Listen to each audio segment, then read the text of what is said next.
Hello everyone. In this video we will be discussing about the Freundlich adsorption isotherm versus Langmuir adsorption isotherm. So let's get started. First of all, we have to discuss about the features uh, and the difference between the Freundlich adsorption isotherm and Langmuir adsorption isotherm. तो इस slide में हम discuss करेंगे कि concept क्या है और surface कौन सा यूज होता है और जो एड्सॉर्प्शन की लेयर्स हैं और फर्दर हमारी क्या है एप्लीकेबिलिटी है। मतलब इनके बेसिस पे, इन फीचर्स के बेसिस पे हम फ्रेंडलिच और लैंगमियर एड्सॉर्प्शन आइसोथर्म को क्या करेंगे, डिफरेंशिएट करेंगे। तो सबसे पहले है हमारा कॉन्सेप्ट। कॉन्सेप्ट का मतलब क्या है कि किस बेसिस पे हमने इस थ्योरम, इस आइसोथर्म तक हम पहुंचे हैं, फ्रेंडलिच कैसे पहुंचे इसकी तरफ। और दूसरा क्या है कि जो लैंगमियर है वो अपने फॉर्मूला पे कैसे लैंड अप करे। तो जो बेसिक डिफरेंस है वो क्या है कि जो फ्रेंडलिच एड्सॉर्प्शन आइसोथर्म है वो क्या है, एक एम्पिरिकल मॉडल है। एम्पिरिकल का मतलब क्या है कि प्योरली एक्सपेरिमेंटल। और जो लैंगमियर आइसोथर्म है वो क्या है, प्योरली थ्योरेटिकल मॉडल है।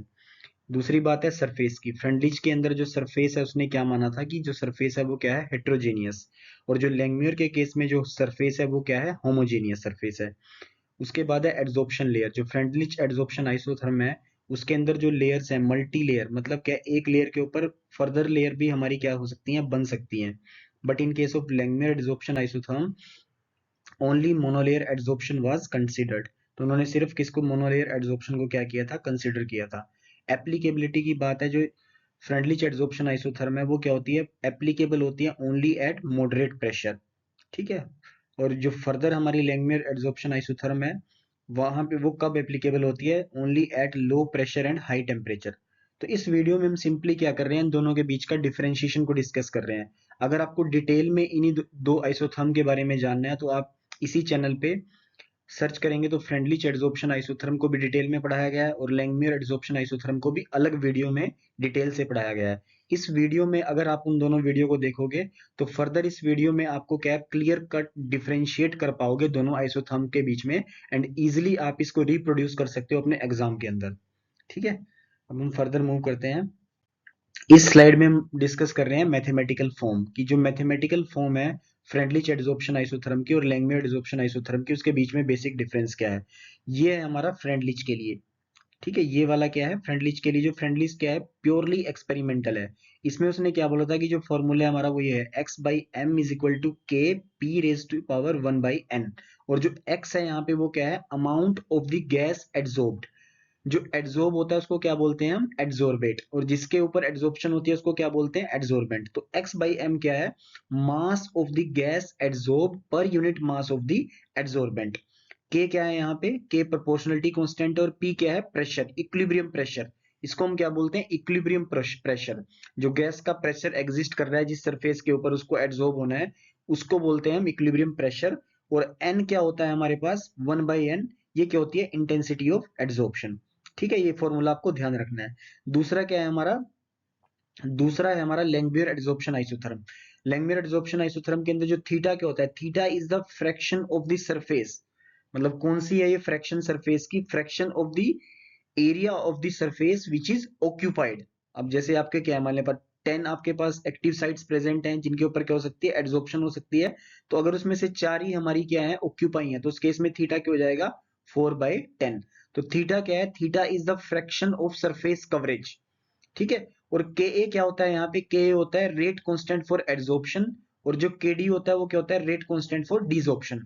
क्योंकि जो लैंगमियर एड्सॉर्प्शन आइसोथर्म है वो किस में एप्लीकेबल है, ओनली मोनोलेयर।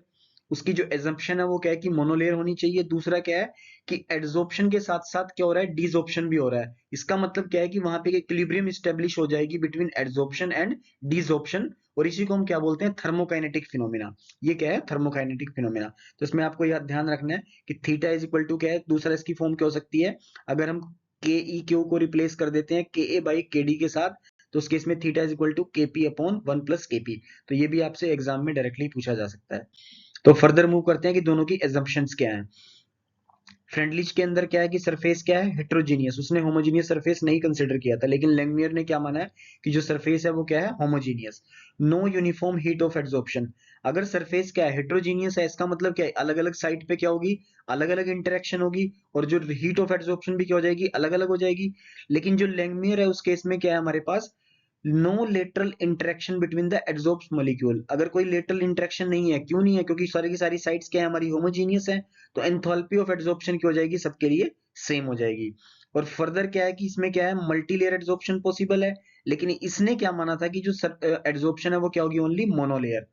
फर्दर ये क्या है, valid only in the low pressure region. ठीक है, अब इसमें क्या है, जो लैंगमियर है इसके अंदर पहला क्या है कि जो होमोजीनियस सरफेस माना है इसने। दूसरा क्या, अगर होमोजीनियस होगा तो सारी की सारी साइड क्या इक्विवेलेंट एड्सॉर्प्शन साइड्स हैं।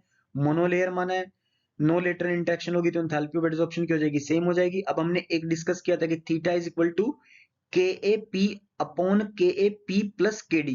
तो के ए क्या था वहां पे, rate constant for the adsorption, और के डी क्या था, rate constant for desorption. Equilibrium exist करती है, that is adsorption is a thermokinetic phenomena. तो इस स्लाइड में हमने रिप्रोड्यूस किया है assumptions को फ्रेंडलिच की और लैंगमियर की। तो फर्दर प्रोसीड करते हैं।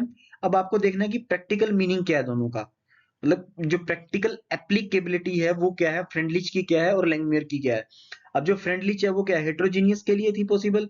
हेट्रोजीनियस का मतलब क्या है कि रियल वर्ल्ड सॉलिड सरफेस, जितने भी हमारे रियल वर्ल्ड सॉलिड सरफेस हैं उनके ऊपर हम फ्रेंडलिच को एप्लीकेबल कर सकते हैं, इस टाइप के सरफेस के ऊपर। लेकिन जो लैंगमियर है वहां पे क्या है, होमोजीनियस है, और जो होमोजीनियस क्या है, एक्चुअली में एग्जिस्ट नहीं करता है, तो इसलिए क्या है, एक आइडियल सॉलिड सरफेस है। दूसरा, अगर हम इनको क्या करते हैं, प्रैक्टिकल मीनिंग इनका देखें एड्सॉर्प्शन कैपेसिटी के ऊपर। ठीक है, एड्सॉर्प्शन कैपेसिटी के ऊपर अगर इनका प्रैक्टिकल मीनिंग देखते हैं तो वेरीज विद प्रेशर। ये क्या करती है, वेरी करती है विद प्रेशर, और इसकी कोई लिमिट नहीं है, क्योंकि इसमें क्या होती है, मल्टी लेयर एड्सॉर्प्शन होती है, तो उसकी कोई लिमिट नहीं होगी, एड्सॉर्प्शन होती रहेगी।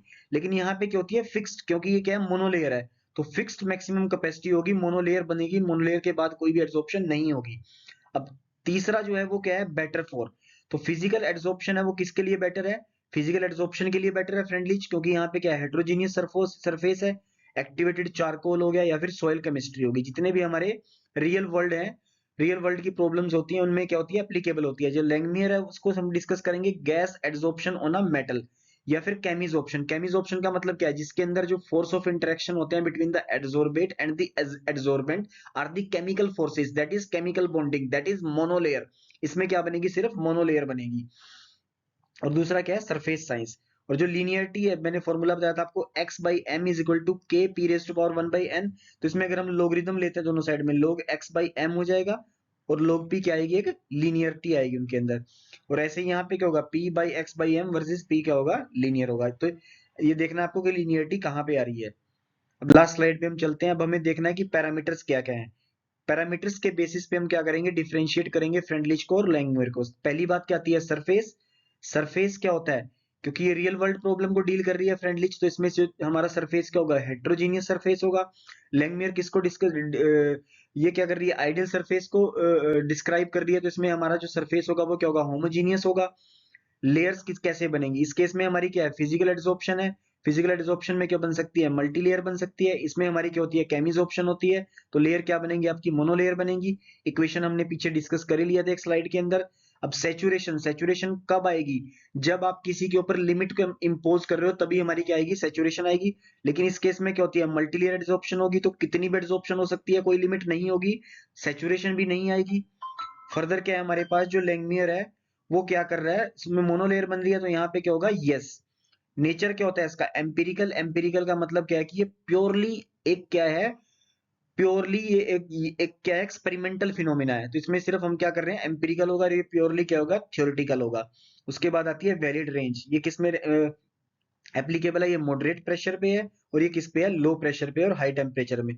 फिर मैं फर्दर आपको बोलूंगा कि आपको अगर इनके बारे में डिटेल में पढ़ना है तो इसी चैनल पे फ्रेंडलिच और लैंगमुयर को हमने डिटेल पे पढ़ाया, तो आप वहां पे इसको पढ़ सकते हो। This is all for today. If you like this video, please share this video and subscribe the channel. Thank you.